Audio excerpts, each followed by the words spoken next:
So there's three ways. I mean, you could argue any of this stuff. I'm not saying anything is absolute or truth, or whatever. But there's three ways to acquire something. And actually, Dharma Mitra said, if you want to master anything, can't be scared of effort. Mm-hmm. That's a really good one. And I was like, yeah, and then that really got me thinking. There it is. There's a door. There's a door. If you want to master anything, you can't be scared of effort. I'm like, okay. So does it mean effort is the only way?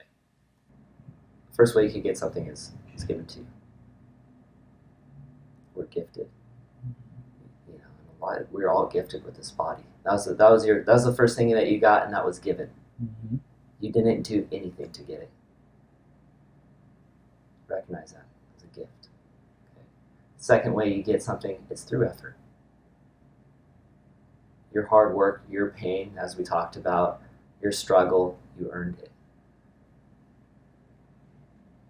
You can say those are the only two ways, but to really master, like, to go the farthest, and this is the Wu way, is through surrender. The opposite of that effort. And it's obvious in the Yoga Sutras. It says, sthira sukha. Yeah. Yoga has to have the ease and the effort for it to be that. And it's like, yeah, we get it through the effort, but the greatest lessons that I've learned, and even, you could even argue that there's effort there, but the greatest lessons that I've learned have been through surrender. What happens when you actually let go? My teacher would say, relax deeply. And I'd be like, I'd be like, no, show me. Don't just think about it.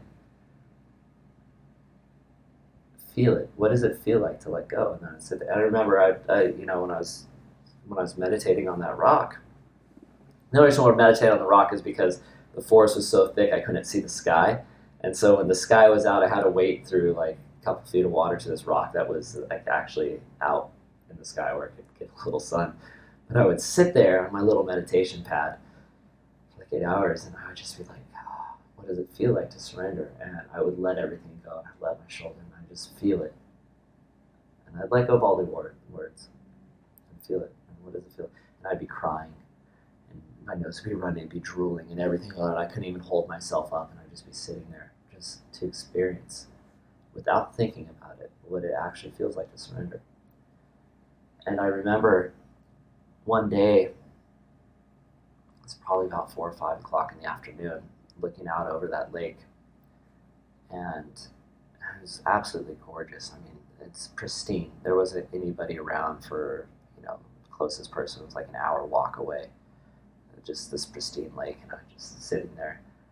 And I looked out on it, and it was one of those things you couldn't tell where the sky started, the sky ended. It just went in sky, trees, mountains, trees, sky. And it's just like there's no movement on that. And it was like the only way to find truth is not through effort, but through surrender. And I think that was like one of my greatest lessons, I think, this year.